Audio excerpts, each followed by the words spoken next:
হাম ও হামের উপসর্গ নিয়ে হাসপাতালে বাড়ছে রোগী, চাপ সামাল দিতে হিমশিম খাচ্ছেন চিকিৎসকরা। গত ২৪ ঘন্টায় রাজবাড়ী সদর হাসপাতালে নতুন ভর্তি হয়েছেন ২ জন, সেখানে ভর্তি আছেন এখন ১০ রোগী। চিকিৎসকরা জানান, জেলায় এখন পর্যন্ত ১৪১ জন চিকিৎসা নিয়েছেন, যাদের মধ্যে ৭১ জনই শিশু।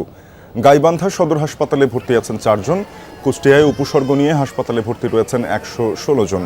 বরিশাল, সিলেট, ময়মনসিংহ, খুলনা ও চট্টগ্রাম বিভাগের বিভিন্ন হাসপাতালে হামের উপসর্গ নিয়ে রোগীর ভিড় রয়েছে। হামের জন্য খোলা বিশেষ ওয়ার্ডগুলোতেও ধারণ ক্ষমতার চেয়ে বাড়তি রোগী চিকিৎসা নিচ্ছে। রাজশাহী থেকে হামের পরিস্থিতি জানাতে সহকর্মী তারেক মাহমুদ যুক্ত হয়েছেন। তারেক, জানাবেন রাজশাহীতে এখন হামের অবস্থা কোন পর্যায়ে রয়েছে? পরিস্থিতির অবনতি নাকি উন্নতি? চিকিৎসকরা কি বলছেন?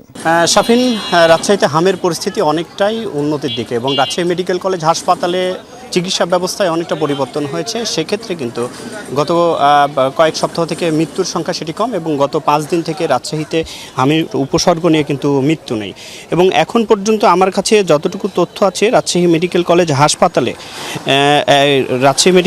হাসপাতালে এই মৌসুমে মোট ৫২ জন সাসপেক্টেড রোগী তারা কিন্তু মারা গিয়েছেন।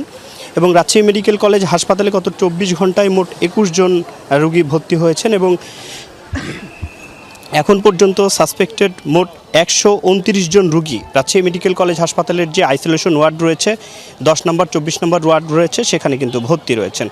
এবং এই মৌসুমের সর্বমোট ৭৭৬ জন রোগী কিন্তু হামের সাসপেক্টেড তারা ভর্তি হয়েছিলেন।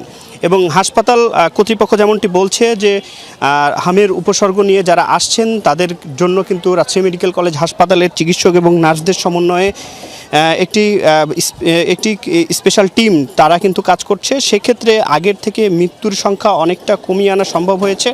আরেকটি বিষয়, রাজশাহী মেডিকেল কলেজ হাসপাতালে অক্সিজেন সরবরাহ, অক্সিজেনের লাইন নতুনভাবে সংযুক্ত করা, আইসিইউ কয়েকটি যে ৬টি বেড সেগুলো সংযুক্ত করা, স্পেশাল টিম থেকে শুরু করে চিকিৎসকদের ঐকান্তিক প্রচেষ্টায় কিন্তু হামের যে মৃত্যুর যে ঘটনাটি সেটি অনেকাংশে কমে। অর্থাৎ মৃত্যু হার কমাতে সংকটাপন্ন রোগীদের জন্য আরও ব্যবস্থাপনা বৃদ্ধির পরিকল্পনা রয়েছে। তারেক, ধন্যবাদ আপনাকে।